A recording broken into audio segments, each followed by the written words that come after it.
देखेंगे सरलीकरण। ये हर सवाल के लिए, हर क्लास के लिए जो है बहुत जरूरी होता है सवाल सीखना में। जैसे हम क्लास 6 हो या 7 हो या 8 हो या 9 हो या 10 हो, जितने भी क्लास में हम पढ़ेंगे, या रेलवे या पुलिस बैंक हो, उन सब क्लास में इस तरह का सवाल होता है, इस तरह का सवाल। और हर सवाल को करने का एक नियम होता है। जैसे जीवन में हमें आगे बढ़ना है, उसका भी एक नियम है। कोई भी काम करना है, उसका एक नियम होता है। जैसे रोड पे चलते हैं, उसका भी एक नियम है कि हम जब भी चलेंगे, जहाँ भी चलेंगे, तो अपने लेफ्ट साइड चलेंगे। वैसे ही किसी भी क्वेश्चन को करने के लिए, किसी भी सवाल को करने के लिए एक नियम होता है, और इस सवाल को भी करने का एक नियम है। और इस सवाल को क्या कहते हैं, हम लोग सरलीकरण कहते हैं, इंग्लिश में कहते हैं सिंप्लीफिकेशन। क्या कहते हैं? सिंप्लीफिकेशन। तो सरलीकरण जो है ना, सरलीकरण ये हर क्लास के लिए बहुत महत्वपूर्ण होता है। और जब किसी भी सवाल में, सबसे पहले इसकी पहचान क्या पहचान देखो, जब किसी भी सवाल में एक से अधिक चिन्ह हो, चिन्ह मतलब जोड़, घटाना, गुणा, भाग, भाई चिन्ह तो ये होता है ना, इसमें मैथ में चिन्ह होता है हमारा, जोड़, घटाना, गुणा, भाग। तो जब किसी भी सवाल में एक से अधिक, बात क्या रखो भाई, एक से अधिक क्या हो, चिन्ह, चिन्ह, तो उस सवाल को हम सरलीकरण कहते हैं। क्या कहते हैं? सरलीकरण। और इंग्लिश में कहते हैं सिंप्लीफिकेशन। इस सवाल को सॉल्व करने का एक नियम है, कहते हैं बोर्ड मास। क्या कहते हैं? बोर्ड मास। इससे पहले लिखेंगे यहाँ पे बोर्ड मास। हर किसी का एक मतलब होता है। डी फॉर ब्रैकेट, ब्रैकेट में होता है कोष्ठक, इन्हें कहते हैं कोष्ठक। और ये 3 तरह का होता है, छोटा, एक मंझला और एक बड़ा। ओ फॉर होता है ऑफ, और ऑफ का हिंदी होता है का।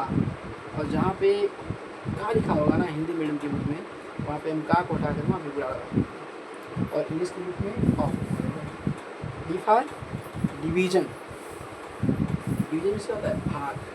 तो भाई देखो इस सवाल में ब्रैकेट कहीं है क्या? नहीं है। ऑफ कहीं है क्या? नहीं लिखा है, यानी ये दोनों सीढ़ियों को चढ़ गए। फिर डी फॉर क्या होता है? डिवीजन। डिवीजन कहाँ पे है? भाग। डिवीजन को क्या होता है? भाग। अच्छा देखो भाग है यहाँ पे, देखो देखा ना, तो ये इससे मतलब नहीं कहाँ पे है, मतलब क्या है, किसके किसके बीच में। तो भाई किसके इसके बीच में है, इन दोनों के बीच में, तो भाग यही होगा ना।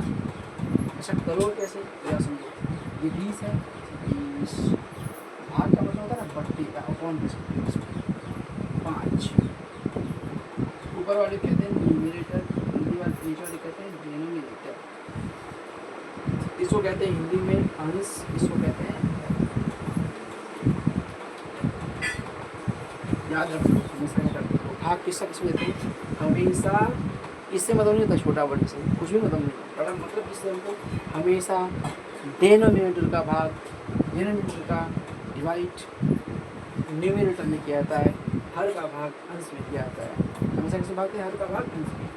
5 चौके 20, यानी इस पूरे की जगह पे क्या हो गया? 4। कितना हो गया? 4। ऐसे लास्टिक 8 + 9 पूरे, इस पूरे कितना हो गया?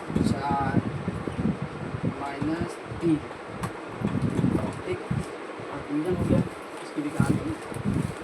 या फॉर मल्टीप्लिकेशन, मल्टीप्लिकेशन का गुणा, देखो कहाँ है? इन दोनों के बीच में, यानी कि 9 चौके 36, इस पूरे के जगह लिखेंगे 36 - 3। ये फॉर क्या होता है? ऐड, ऐड मीन्स क्या होता है? जोड़। देखो कहाँ, एक ये वाला प्लस में वाला है, और एक ये वाला प्लस में। इसके बगल देखो किसी भी संख्या की पहचान उसके लेफ्ट साइड में होती है, तो लेफ्ट साइड से प्लस है, इसके भी लेफ्ट प्लस है, प्लस छुपा हुआ है, इसके लेफ्ट में क्या है? माइनस है, तो ये इसमें जुड़ेगा, यानी कि 36, और ये कितना हो गया? 44 माइनस ऐड हो गया। एस पर क्या होता है? सबस्ट्रैक्ट, माने घटाना। 44 में से 3 में कितना बचा? 41। ये हमारा हो गया आंसर।